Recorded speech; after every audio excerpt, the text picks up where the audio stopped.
The second season of Avatar: The Last Airbender introduced 4 female characters, each one beloved by the fanbase. The 2 most obvious ones are Toph and Azula, whose additions are so seamless that you kind of forget that they were absent for the first season, and the other 2 characters introduced are Azula's sidekicks, being Mei and the focus of this video, Ty Lee. In this one, we're going to go through all of Ty Lee's appearances in the show, break them down, and then try to tie them back together into something that somewhat kind of makes sense. I'm really happy here.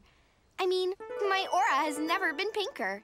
3 episodes into the show's second season, we get introduced to Ty Lee through the lens of being Azula's friend. The show sets her up to be this crazy villain, as she's seemingly the first person that Azula thinks of when she needs to form a team, but then quickly contradicts this perception by introducing her upside down and in a less than villainous outfit and pose. The scene then proceeds to set up various things about her character. Ty Lee, just like the other members of her team, is a daughter of a nobleman, except unlike Azula and Mei, she doesn't really take advantage of this opportunity in order to live like royalty, instead choosing to join the circus. The show doesn't really explain why she made this choice until next season, but it's a great setup for that eventual arc. Anyway, the rest of this scene, and largely the rest of the season, Ty Lee-wise, is focused on showcasing her relationship with Azula. Initially, it seems as if Ty Lee doesn't really know the same Azula as everyone else. She seems shockingly warm and trusting towards her, even somewhat standing up to her to reject her offer of joining forces to hunt down Iroh. But as eventually shown by her reaction to Azula revealing that she's going to attend one of her circus shows, Ty Lee is fully aware of Azula's true nature and properly terrified. And of course, these fears come to be valid fairly quickly, as Azula essentially tries to kill her until Ty Lee agrees to join in the hunt for Iroh.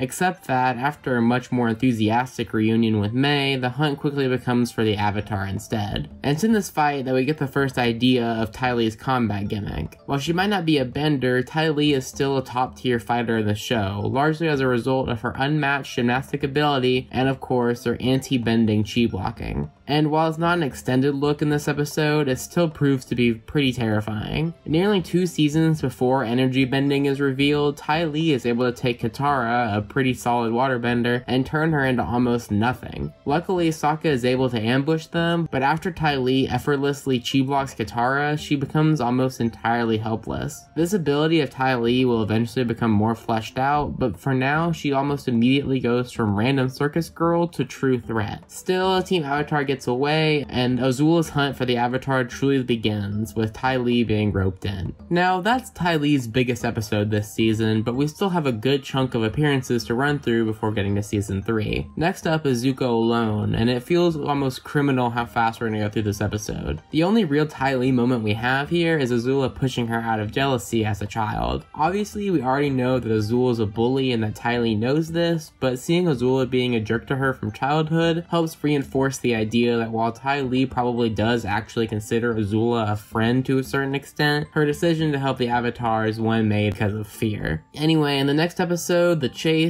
we catch back up to the modern day Ty Lee, who's currently hanging out with Azula and Mei and terrorizing Team Avatar. She's mostly just riding, wait, these things are called mongoose lizards? Or are they mongoose lizards? Anyway, Ty Lee doesn't really get much of a spotlight until we finally get to see her fight again, once again with Mei against Sokka and Katara. And just like last time, they easily defeat the siblings, partially because they're exhausted and partially because Katara simply doesn't have an answer for chi blocking. Ty Lee does crush a bit on Sokka here too, which becomes a trend until she discovers that Sokka is with Suki and then she stops. This has less importance regarding the actual 2 of them, and more so just shows how seriously Ty Lee is taking her job, and that being not at all, as she can barely even see her enemies as enemies. This isn't Ty Lee's fight, and she is clearly trying to do the least amount of physical damage possible that will still appease Azula, while being pretty apathetic towards any success. Either way, Appa blasts them away Team Rocket style, and we catch back up with the Azula crew and the drill, where Ty Lee is riding with her buddies in, well, the drill. Still pretty clear that Ty Lee is barely taking any of this seriously, as seen by the way that she sits versus that of the regal Azula, but she does absolutely demolish the Terra team, which is presumed to be made up of some of the strongest earthbenders in the entire kingdom. I do really enjoy the fact that Ty Lee is just completely willing to jump in the slurry even after May refuses, even if it does lead to the somewhat incomprehensible forgetting of the fact that perhaps trying to fight a known waterbender in liquid is a bad call. Watching her stuck in the slurry in the background throughout the rest of the episode is pretty funny though. Anyway, besides another example of Azula not really caring about her, and the first use of the phrase circus freak, which will become important later, there's not really much else worth spending time on here. Next up, Appa's Lost Days. Pretty short scene here, and while I think this line features the writers dipping a bit too heavy into the whole she's a girl who wears pink well,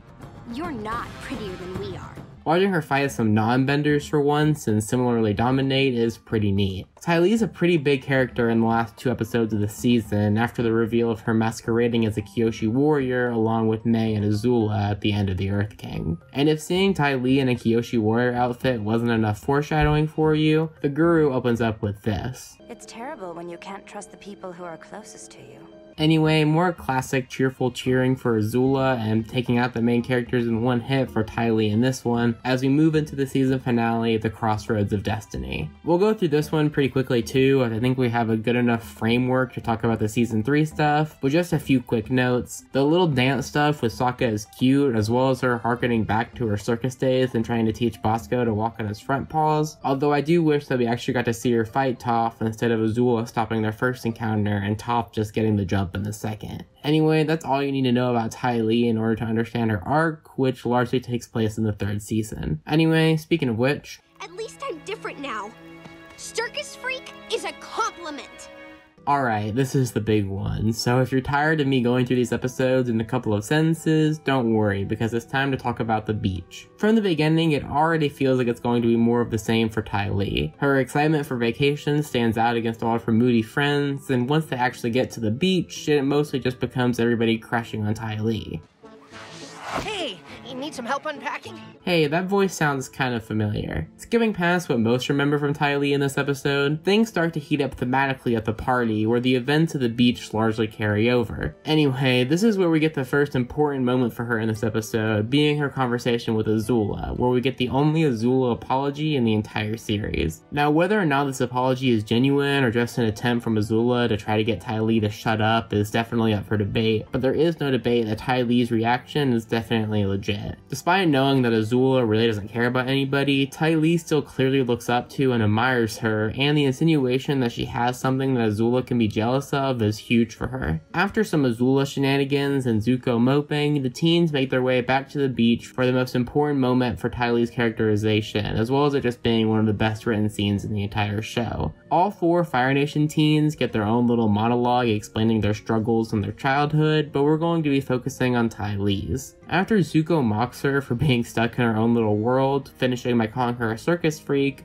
we get a seriously short little monologue from Ty Lee. And I mean short, it's only 62 words, but there's quite a lot to unpack. It's here we get the reveal of Ty Lee's backstory and why she does what she does. As she puts it, she grew up as part of a match set with 6 sisters who look just like her, joining the circus in order to avoid feeling like a copy, making her interpret circus freak as a compliment, as at least being a freak makes her stand out. I know that's a lot, and we're gonna break it down a bit, but I think it's easier to talk about it if we skip to the end of the show. Anyway, after betraying Azula at the Boiling Rock, which is kind of out of nowhere and definitely could have been more focused on, May's reason for betrayal is really the focus, we learn in the finale that while in prison, Ty Lee bonded with the Kyoshi warriors that she helped in prison and is now a member of their ranks. Anyway, that's all the Ty Lee we have in the series, so let's go back to the beach and talk about the season 3 stuff that I breezed through initially. So the big thing to look at here is the apparent contradiction between Ty Lee not wanting to be a part of a match set and then properly joining a group where everyone wears the same makeup and outfits. And while at first this can feel like a cheap ending that doesn't really make any sense, it all comes together when you realize that this is the only real way that her arc could end. A character stating a belief and then following it exactly isn't really an arc.